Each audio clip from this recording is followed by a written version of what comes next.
Good evening all of you. I hope all of you can see and hear me clearly. Right. Give me a high, a thumbs up, just to know, just so that I know. All right. Let's begin with our session for today. So what are we going to discuss today? We will talk about the CMAT language comprehension section, but how to ace it, that will be our agenda for the day. Okay, so first of all, you have to tell me what all comes in this section. Yes, so tell me in the chat box which all areas are covered here. Yes.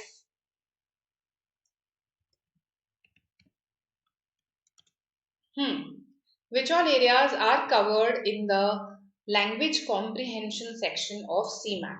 Right. First of all, because CMAT revised its framework, let's have a look at the broad division of various sections. So now the language comprehension section has 20 questions as opposed to 25 questions that it used to have earlier, right? So 20 questions carrying 80 marks, right? Plus 4 of course for a correct one and -1 for an incorrect one, right? So we should always know the framework in which we are operating. Okay, so this is what came in CMAT 2021 slot 1 and 2. So I think this will give you an idea also of what all comes in the exam, right? So here we have RC passages, error correction is a part of grammar, one word substitution is a part of vocabulary. So our FIB is based on vocabulary, FIB is fill in the blanks. Then we have grammar based fill in the blanks. Word usage is again a part of vocabulary. Voice is a part of grammar, active voice, passive voice, right? Then central idea of a paragraph. So this is a part of reading comprehension only, just that instead of an entire passage, you were given a short paragraph. Okay, and finally idioms. So idioms are again a part of vocabulary. So this is all that came in CMAT 2021. So broadly, as you can see, the areas that are covered here are RC passages, then you have grammar, you have vocabulary, right? And then there was this paragraph based singlet that was asked. Sometimes instead of this, you could be asked para jumbles. Yes, you could be asked sentence jumbles. So all of that will become a part of your verbal logic, right? So these are the broad areas that are covered in the CMAT exam. Good evening, Soni. Good evening, Anandu. I hope all of you are doing well and preparing for CMAT. Yes. So I have some questions for you first, then I'll talk to you about the strategy, okay, how much time you should take. All those questions I'll address today. But let's begin with some questions. Let's get a flavor of what exactly is asked. What are we dealing with, right? So yes, let's look at this question here. It's a contextual vocabulary question and there are 4 options as usual. See which one fits, which word fits the best given the surrounding words, given the context, and then tell me the answer, right? So let's see what you say. Eliminate, eliminate, always eliminate. Good evening, Tejasvi. Let's see what you say for the first question.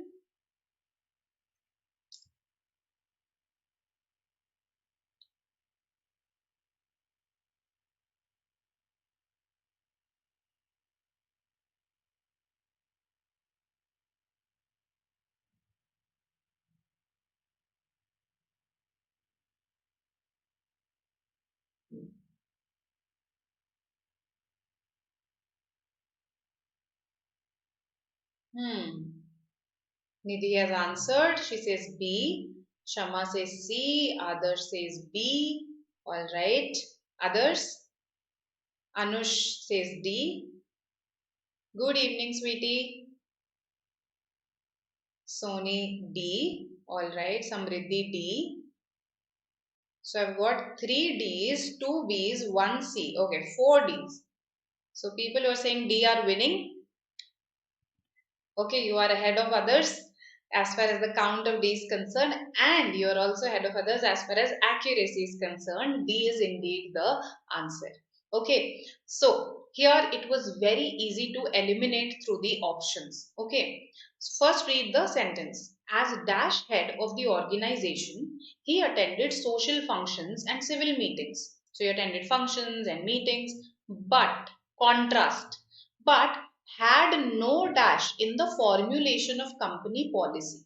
So I'm probably saying that this person, okay, fine, he attended functions, meetings, but had perhaps no real role. That's what I'm trying to say here, right?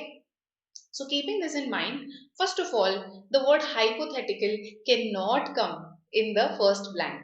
There can be nothing like a hypothetical head, right? A hypothetical head would mean that this person is an imaginary head.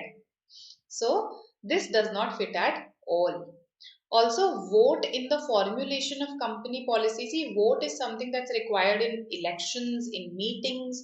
In the formulation of company policy, you want to have a say, a contribution, right? So this does not fit either. Now, former head, yes, this fits as former head of the organization, but he had no pride in the formulation of company policy. No, we are talking about something on the lines of role. So pride does not fit at all. Right, so B is eliminated. Now, C is also something that I have got from you as nominal head. Who is a nominal head? Nominal fits here. Nominal, nom means name. So nominal means in the name only. Okay, so this person was a head only in the name, not in reality. This person did not really perform the role of a head. So as nominal head is fine, he had no competition in the formulation of company policy. No competition. So who is he competing against here? So again competition does not fit. So two are eliminated because the second blank does not fit. One is eliminated because hypothetical, the first blank does not fit. D is the answer.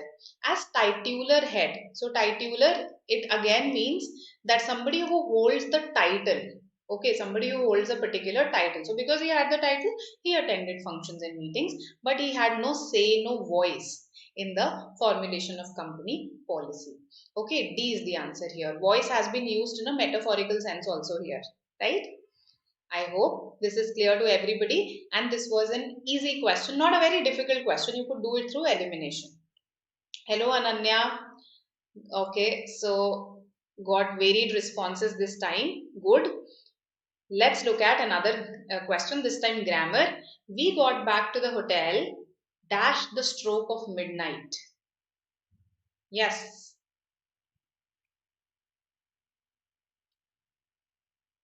This you should know. I'm expecting correct answers here. Fastest fingers first. Let's see who is the quickest.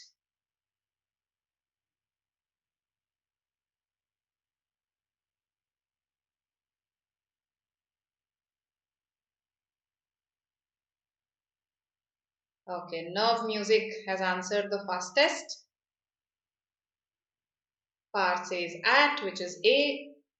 Okay, a lot of A's coming my way. Sayed says D. Okay, I'll explain this. Kush says B. All right. Remember this speech? Does this speech ring a bell? At the stroke of the midnight hour, when the world sleeps, India will arise to something and freedom, right? So, Jawaharlal Nehru's speech when India became independent, at the stroke of the midnight hour. At. So, why did I use at here? See, the difference between at and in is that at is called the preposition of point, whereas in is called the preposition of area. When I use in, I'm treating that thing as a three-dimensional thing, as something that's an area, whereas at is used when I'm treating something as a point, right? So basically, I am talking about the point when the clock strikes 12. So at that point, we returned. That's what I'm trying to say. We got back to the hotel at that point, and that's why at should be used, not in. Okay, with would mean that okay, the stroke of midnight came along with you. Either that, right? You came hand in hand with the stroke of midnight. So that does not make sense. Or see, with is used when I want to indicate the sense of together with or along with. That is one sense in which I use with. The other sense in which I use with is as an instrument. For instance, I peeled the vegetables with a knife. So the knife was acting as an instrument. That is another sense of using with. Neither sense fits here, isn't it? So B cannot be the answer. So this is what I got. A, B and D. I have explained all to you. I hope this is clear again. And prepositions are important. Okay, sometimes individual questions on prepositions are asked in various non-CAT exams. So I suggest that you go through good grammar books such as Renan Martin or Raymond Murphy's chapter on preposition, and more importantly their exercises on preposition. Do go through them, very comprehensive, and they'll really clarify a lot of things to you. Okay. Now, coming to a vocabulary question, it is on idioms. Yes, so let's see who tells me this correctly. Not very difficult. What does the underlined phrase mean?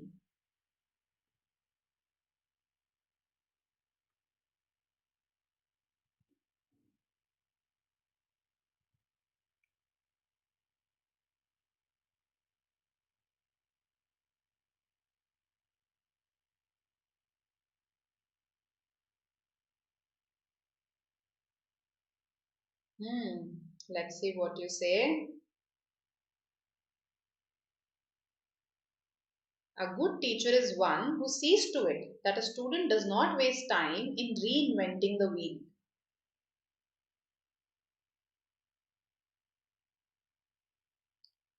Again, okay, so Jana has answered the fastest this time. Nerve music is a close second. Okay, and I'm getting, okay, a lot of D's. One B also I have got. Okay. All right, very good. So see, this question could be done contextually. So sometimes that's why I say that, always give all your vocabulary and grammar questions a shot. Okay, I'm not saying that mark something there, but yes, do look at them, do go through them, because sometimes through the context, through the options, elimination, you can attempt it, right? So simple words, reinvent something. So reinventing the wheel, forget the wheel. You are reinventing something, something that has already been invented. That means you are doing something that has already been done. Yes, that's why D should be the answer. So that's why A is not the answer, because reinvent was the keyword here. Waste time on unnecessary details? No. Repeating oneself? No. You are reinventing something, doing something that has already been done. Okay, hence D, Delhi. All right. So I hope this makes sense. Not imaginary things is not something that is in fact implied here. Okay. First of all, this is an idiom, so it carries a fixed meaning. That's the nature of idioms. No, that's why they're a part of vocabulary, because they carry a fixed meaning. Secondly, even from the context, this is not something that is implied. So eliminated. Okay. All right. Nobody's liked the video so far, is it? That's a little disappointing. Okay, look at this question here. I doubt if I dash resisted the temptation. I doubt if I dash resisted the temptation.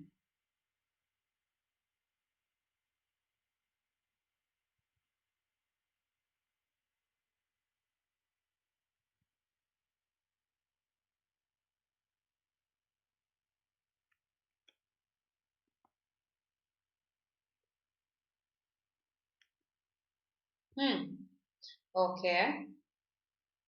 All right. Parth says C. This time Parth has answered the fastest. Krishna, Jana. Okay. Okay. So C. I'm getting a lot of C's here. Absolutely. So see, not all grammar questions, not all vocabulary questions are going to be tricky. In fact, some of these are going to be very easy. So this one was easy because through the context, through the surrounding words, you could have easily guessed what the answer is. This is actually a modal verb question, but I didn't write that in the heading because I didn't want to just give it away to you that, okay, choose the right modal verb here, right? So, basically you are trying to resist the temptation, so it's testing your ability, yes, to resist it. So when we need a modal verb for ability, we use can. Can I resist this? Do I have the ability to resist this? So can and could. Yes. So can and could are used for that. So I doubt if I could have resisted the temptation. Hence, C is the answer. All right. Okay. Now let's see why A, B, these are not the answers. Would have is indicating that, okay, you are now imagining that given a chance, would I have resisted it? You are imagining this. You haven't been given a chance. Now you are imagining. So I am not saying that this is grammatically incorrect, but this is not the best fit. Because when it comes to resisting the temptation, it's testing your capability, your ability, and hence C. This is testing, let's say, what you would have actually done in that scenario, right? Should have, what would be the right way to go about it? But with temptation, could have fits the best. Will have cannot be written here in any circumstance, because in a hypothetical scenario, when we talk about hypothetical conditionals, we do not use the verb will at all there. Is, am, are, will, these are not used there. Okay, so I suggest that you read through hypothetical conditionals. This is a section. You will find the Cambridge Dictionary provides a very good lesson on hypothetical conditionals. Plus there's this website called grammar.ccc. CCC stands for Capital Community College. That also has a good lesson on conditionals, so you can refer to either of them so that you never get confused here, right? So Khush, I hope all of them are clear to you now. Would have talks about what you actually would have done in that scenario. Should have, obligation. Will have, grammatically incorrect. Okay. All right. Let's see the next question now. Just a second. I hope I have clarified your query here. And yes, so before we proceed to the next question, what do you think is the ideal time that you should spend on the VRC section in CMAT? Yes. Any guesses? The ideal time?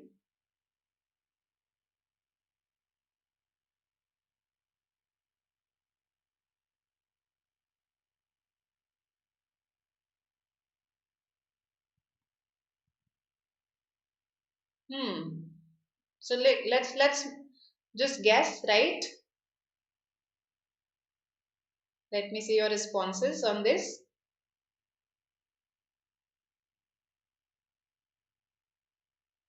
40 minutes, 40, okay, 40 to 45, 30, 30 to 35, 25 to 30. So from a lower limit of 25, we have gone to an upper limit of 45 so far. Yes? Okay, so 35 to 45 minutes, depending on the length of the section, right? Usually that is the amount of time that you can afford to spend on the VRC section, because the CMAT exam is less about speed and more about accuracy, isn't it? So 35 to 45 minutes is something. Wait. Sorry. This 35 to 45 was the case when there used to be 25 questions. My bad. So it should be 30 to 35. Okay, 30 to 35. Add the most 40, not more than that, because now you have 5 questions less. 5 questions less. Yes. Forget this. Okay. So this is what you should spend on the VARC section, given 20 questions. Given 20 questions. Okay. So we need to have a broad time framework in our mind. No, I understand that it depends on the difficulty level of the paper and the length of the RC passages, etc. But we need to have a broad time framework in mind. That is what will help us in acing the language comprehension section. Yes, so if you haven't liked the session so far, please go and press the like button, right? I hope you've been enjoying it. I've tried to bring different questions, a variety of questions. We'll be having a lot of CMAT sessions together. So we've arranged some exclusive CMAT sessions for you. So I'll see you with multiple questions, some from actual papers, some I'll create for you. Okay. So yes, we'll be together for a long time to come, right? Okay. Uh, so Kush, I absolutely agree with you there, right? I absolutely agree with you there. And in fact, if I show you slot 1 and slot 2 of CMAT, see slot 1 had two passages with 4 questions each and two passages with 3 questions each, right? So 4 passages. And here on the other end, slot 2 had 2 passages. So RC passages with CMAT is a very dicey affair, right? And that is why I have given you a whole range, right? 30 to 35 or 30 to, in fact, I said maximum you can go up till 40 as well. So I've given you a whole range, and within this range, you'll be able to accommodate that, all those changes that happen in the exam, right? If any. So any contingency that you're faced with, you'll be able to accommodate that. All right, then let's attempt a synonym question now. You have to choose an appropriate synonym for reek. Yes.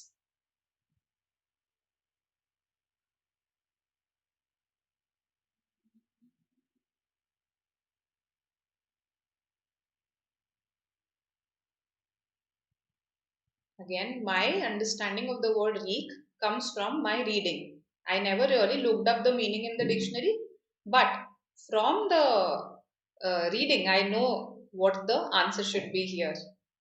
Okay, Anush says C. Others?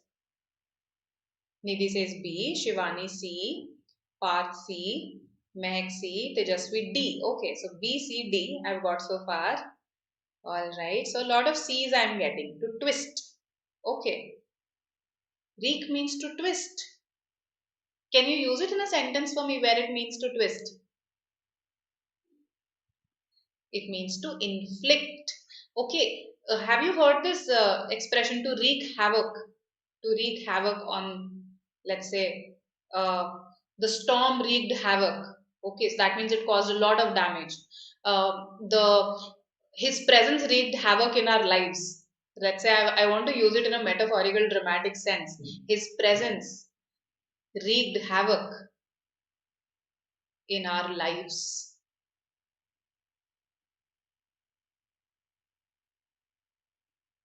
So basically, his presence caused a lot of damage in our lives, inflicted a lot of damage in our lives, right? Reek is used for damage caused by, let's say, some disaster. Okay, in a metaphorical sense, it's also used for seeking revenge. Okay, wreak vengeance on someone. Wreak vengeance. That means you are again inflicting revenge on them in a way, right? So D is the answer here, to inflict. All right. So, Varun, one response is enough for me to understand that your answer is B. Okay. I hope this is clear. This is a simple synonym question. So the word carries this meaning. I can't do anything about it. So that's why, vocabulary questions are simple that way. Either you know them or you don't know them. When it comes to synonym antonym questions, with contextual vocabulary questions, we try to grasp it from the context to eliminate. But in synonym antonym, these are direct vocabulary. Either we know it or we don't know it. But there also we don't give up so easily, right? So for instance, in some questions, it's possible to group and eliminate. What do I mean by grouping and elimination? Grouping and elimination. In case you attended my previous session on how to tackle CMAT English, you would know this. So for instance, if I give you a word such as, let's say, laudatory. Okay, let's say I give you this word, laudatory, right? L. Now, here, if you know whether this word is a positive word or a negative word, then you will look at the options. Okay, let's say two of the words written here are negative words. They have a negative meaning. For instance, let's say critical. Let's say acerbic. So now these have negative meanings. So if I'm looking for a synonym, they cannot be the answers because they are negative words. Even if you don't know the exact meaning of acerbic, you've just read it in a negative context, you would realize, acha, ye to negative hai, this cannot be the answer. Right? So that way you grouped them according to the connotation and then you eliminated them. So this is one of the strategies that you can apply in your vocabulary questions. Right? Okay. Any queries so far? Oh, all right. We started answering the next question. Okay. So, what answers have I got? I've got a lot of is. Yes. Do others agree? It should be is. Is it?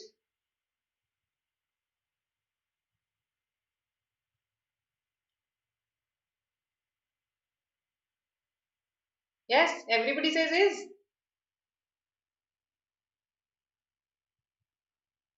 So this is a very easy question, first of all.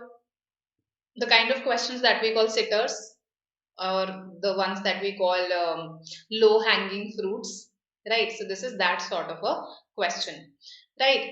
Because it comes from the topic subject verb agreement. Now of course I didn't write the exact heading because I didn't again want to make it easy for you. So subject verb agreement has a set of rules. So there are some 15-16 rules that you need to learn for it. And again, once you learn those, then you are sorted as far as this topic is concerned. Okay, so what concept is being applied here? Basically, what concept? It's about the conjunction or, nor. It also works for conjunctions either or and neither nor. So this concept that is applied here works for all of these, right? So what does it say? It says that, see, or is a conjunction that is different from and. So for instance, if I say my uncle and my aunt, then I'll say are coming to the party. My uncle and my aunt are coming to the party. So and has this property of making the things that it comes with plural in general, and makes things plural. There are exceptions to that, but in general plural kar deta hai. But or is not like that. Okay, so, or if let's say the subjects, both the subjects are singular, here uncle is singular, aunt is singular, then this will remain singular. And is our answer absolutely correct? Those who said it. So, but what if I had said, what if, okay, so I'm changing the question, either my uncle or his brothers. Okay, let's say my uncle doesn't get along with his brothers. So either my uncle or his brothers dash coming to the party. What will you say? In that case,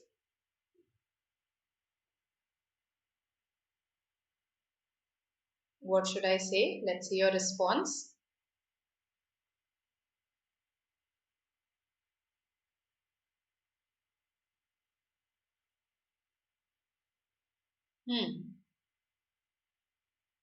Kush says are. X-Num Music also says are. Brijesh are. Riya are. Absolutely correct. Okay. So either my uncle or his brothers. So now the verb will be placed according to the later noun or pronoun. The verb will be placed according to the later noun or pronoun, and therefore it should be are. Right? So this is what happens when there is a difference in the number of the two nouns. So here this is singular, here this is plural. So the verb follows the later noun or pronoun. Okay.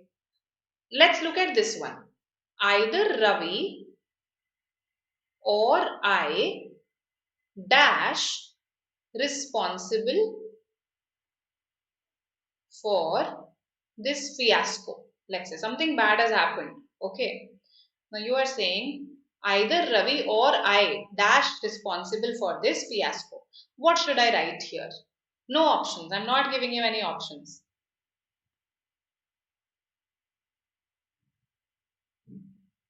You want some options, is it?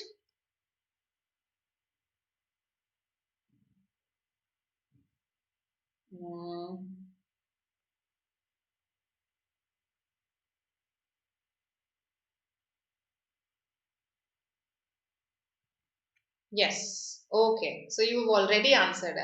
Great. Excellent. All of you are correct. It should be am again. Now there is a difference in the person. So earlier there was a difference in the number, singular, plural. Now there's a difference in the person. Third person, this is third person, and this is first person. So good. Your basics are good, right? So now again the verb will follow the later noun or pronoun, as I told you. So this should be okay, very good. So just knowing this rule is enough to attempt any question related to or, nor, either or, neither nor. Right? So great. We have done one rule right away out of those 15-16 rules. The rest are your responsibility. Again, you'll find them in Brennan Martin, in Raymond Murphy, and some of the basic ones. Not all of them, but some of the basic ones are also there on the website grammar.ccc, as I told you earlier as well. Right? Okay, coming to the next question, word meaning. So you just have to read this and tell me the meaning of the underlined word. Yes. Let's see what you say.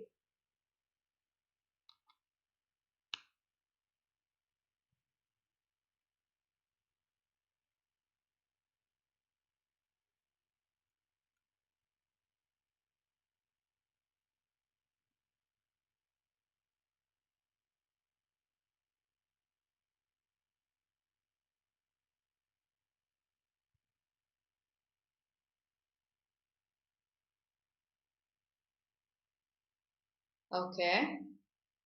Anush has answered. Others? Okay. Riya says D. Parth A. Shivani D. Samriddhi D. A lot of D's. That means 4 D's I've got so far. Okay. So, you just had to give the meaning of the underlined word here, right? So, that's why I wrote word meaning. So, it just asked you what is the meaning of the underlined word. Now, voracious. IIFT in 1 year asked that which language or what is the origin of the word voracious. So, the word voracious comes from this root voros. Okay, voros is a Latin root. So, the answer to that question in IIFT was Latin. So now we have it in carnivorous, herbivorous, fructivorous. Okay, so all of these are frugivorous, sorry, right? All of these come from this root voros. Voracious also comes from here. And I think from carnivore, omnivore, herbivore, you would have realized that it has something to do with eat. Yes? So how can this fit with reader if it has to do with eating? So again, Word Power Made Easy has a detailed discussion on this where it talks about that although initially this word was used in the sense of hunger only, it meant hungry. If I said that he eats voraciously, that means he eats very in large amounts, very greedily, very hungry, as if he were very hungry, right? But then later on it came to be used metaphorically also. So Rajni is a voracious reader means that she reads very hungrily. She reads a lot. That's the idea. Okay. Now, tenacious does not quite fit here. It's not the meaning of this word. A tenacious person is a determined person, a very resolved person, a resolute person, sorry, a very resolute person, okay, with firm resolve. So, this is not really the idea. Truthful, not at all the idea. Spacious. Can somebody be a spacious reader, first of all? She's a spacious reader. No, places are spacious, houses are spacious. Okay, if they are very huge, I can even call them palatial, right? Resembling a palace, so huge. So spacious, palatial, they are used for spaces. So we are left with D, and these are answer. Absolutely correct. Those who mark D, right? Quite a few of you. Good. So ravenous. Again, somebody who has a ravenous appetite, eats a lot, eats greedily. That's the idea. Okay, so you can again say that this person reads ravenously, although that's less common. Voraciously is the more common usage in the metaphorical sense. Okay, so vocabulary words have a story to tell, just like I told you a story about this. Etymology really helps us. All right. Okay, a quick test. If I say uh, fish dash, no, fish and rice dash my favorite. What will you write here? Is or are? That's my question. Quick test. Let's see what you say. Yes, a consummate liar is a complete liar. I'll explain this, Shivani. Yes. Because we discussed or no, this was going on in my mind that I should ask you this. So Xnerve Music says are my favorite. Okay. Is are. Alright, is are. Okay, okay. Now, it depends. There is no definite answer to this. If let's say you are talking about it as a dish, fish and rice, okay, machi bhat, fish and rice, if you're talking about it as a dish, then it should be is my favorite. If you are talking about them as two separate commodities, fish and rice, then you would say are. Okay, so things depend on context also. It is not like and aa gaya, then every time it has to be plural. No. What if this person is talking about a dish, one single dish? So fish and rice is my favorite would be correct there. Okay, so this one would be context dependent. All right. So just to add to your knowledge. Now, yes, you were asking me about consummate liar. So let's see the word consummate. Consummate is used as a verb also, and it is used as an adjective also. So here it has been used as an adjective. So consummate liar would be a perfect liar, a complete liar, complete, perfect, skilled liar. That would be a consummate liar. Why? To consummate something is to complete it. For instance, to consummate a transaction would be to complete a transaction, right? It is also used with a marriage, to consummate a marriage.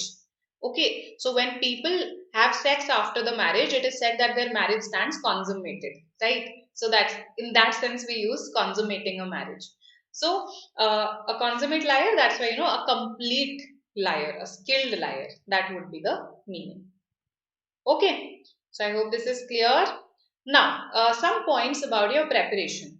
How should you prepare? So, first of all, past year papers and mock tests, they are very important. Okay, so I am hoping that you'll go through past year papers not just of CMAT but also of various non-CAT exams, because when it comes to vocabulary and grammar, various non-CAT exams ask similar questions, synonym, antonyms, fill in the blanks, analogy, etc. So you'll find this in, let's say, previous year MHCT papers. You'll find it in previous year TISNET papers. So whichever previous year non-CAT papers you're able to get hold of, practice the English section from there. Mock tests again a must, because that is how you devise a strategy. That is how you see where you stand, right? Vocabulary. So for vocabulary, I think if you have attended my earlier sessions, I have said this time and again that this one list is something that you can go through, Barron's 800 list. It is freely available on the internet. You can go to vocabulary. You can just type vocabulary.com, Barron's 800 list. Yes, even if you just type Barron's 800 list, you will get this vocabulary.com link. So go through this, right? At least you will add 800 new words. Of course, reading will help you indirectly, that goes without saying. And what should you do for grammar? What did I just tell you for grammar? You should go through the exercises that are there in any of these pick up any of these one grammar book, right? So Brennan Martin, Raymond Murphy, whichever you want to pick, at least go through the exercises of various chapters, particularly the ones that I've talked to you about. Prepositions, right? Idioms. It has a chapter on idioms and phrases. So go through that chapter on idioms and phrases. It has a chapter on figures of speech. So go through that chapter so that you know the major figures of speech. In one of your years, questions on figures of speech. In two of your years, questions on figures of speech have been asked. Right? So this is what you should do for grammar. And again, past year questions, they go in every section, every area out there. Okay? Okay, it's also available in an app form, see. So very easy for you, right? All right then. Coming to a grammar question, it's a sentence correction question. Let's see what you say.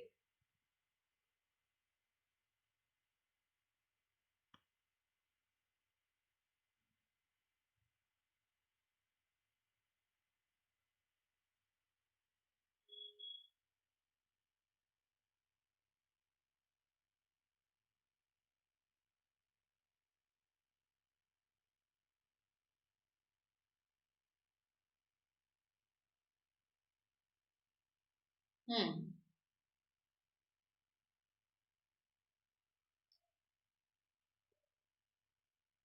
What do you say?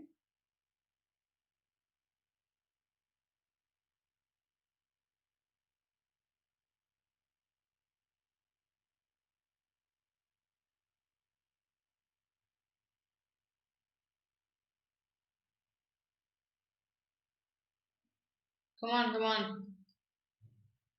Okay, Parth has answered the fastest this time. Okay, okay. I've got D also. All right. B, D. Okay. Okay. B and D. Basically, that's what I have got. All right. Let's see. So that means some of you think that the original sentence is correct. Between 11 p.m. to 2 p.m. See, if you want this 2 here, it should have been from 11 p.m. to 2 p.m. So from and to is a pair. From and to is a preposition pair, right? Between and is a pair. So between 11 p.m. and 12 p.m. So what is the difference between these two? Anybody? When I say from 11 p.m. to 12 p.m. versus between 11 p.m. and 12 p.m. What's the difference? So the former is inclusive while the latter is exclusive. So in maths, this has an implication. If I say from 11 p.m. to 12 p.m., I include the point when the clock strikes 11 and the clock strikes 12. Whereas here, I exclude those points and I include whatever comes in between. Okay, that's the difference. All right then, so this cannot be the answer. The answer is B, Bangalore. The train is expected to arrive between 11 p.m. and 12 p.m. Right? So again, see a question based on prepositions. Again, I didn't write the exact topic because I didn't want to give it away to you. Right? All right. Analogy. So sometimes you're asked analogy questions. Sometimes they're easy, sometimes they're not. Let's see what you mark for this one.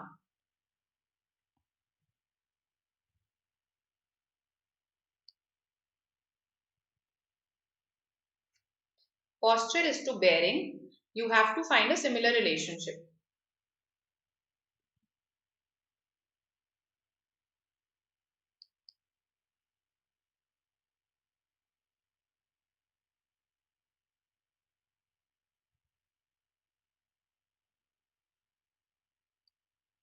Okay. Sony says B. Xnub Music says A. British has given me a thumbs up. Krishna D. Parth A. So I've got A, B and D. All right.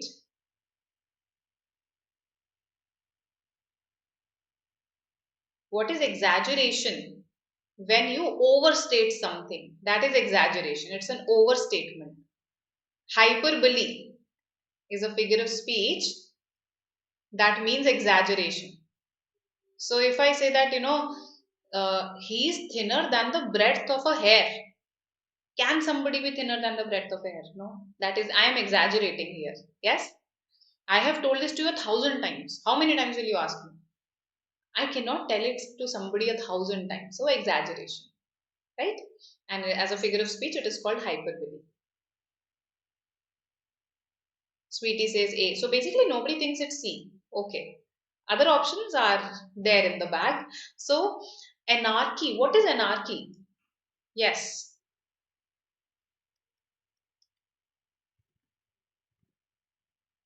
Anna plus archene. Anna plus archene makes for anarchy.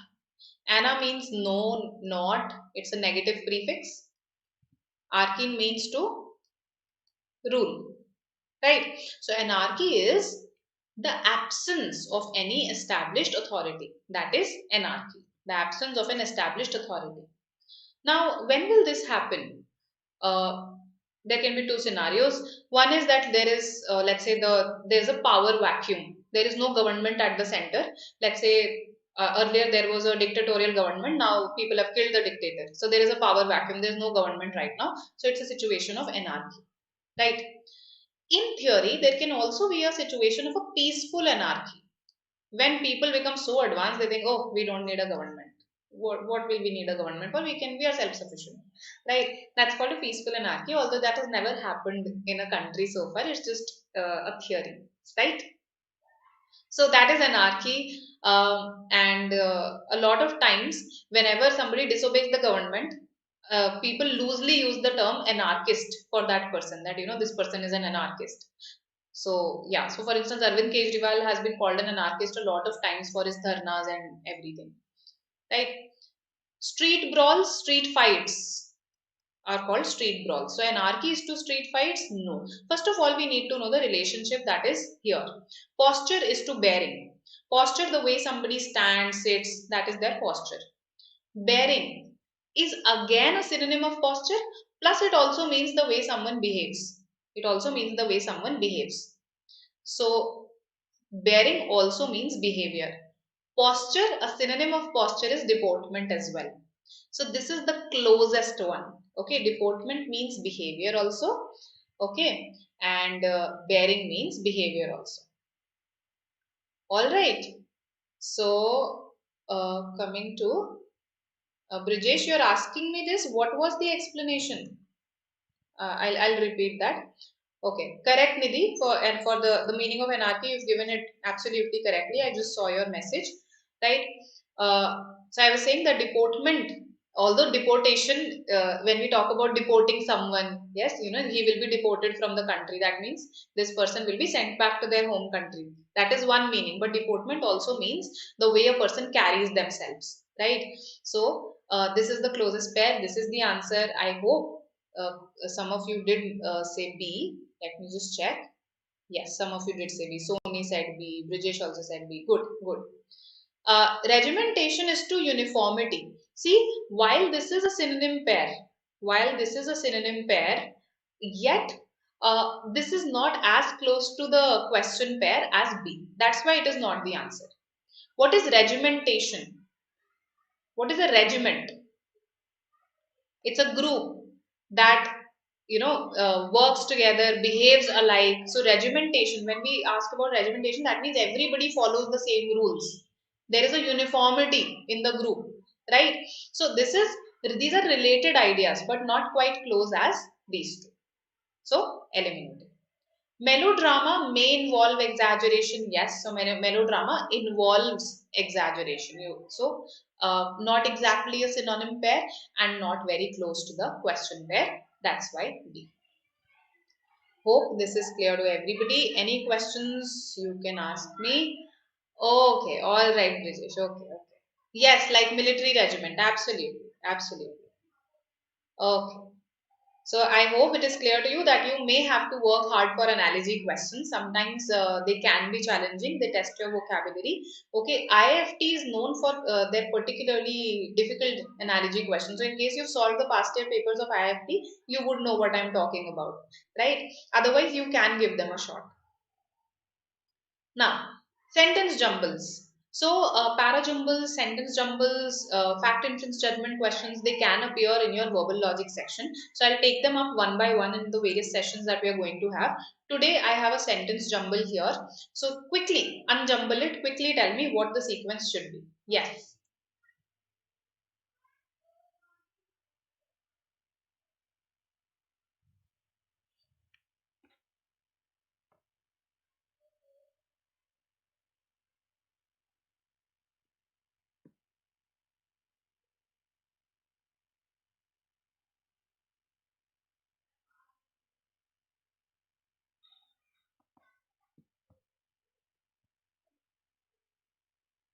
All right.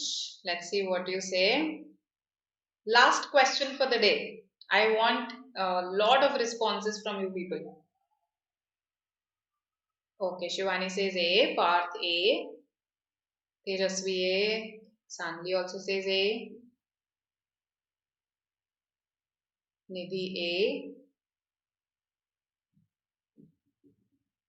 Riya A, Samriddhi A, alright, Sony A.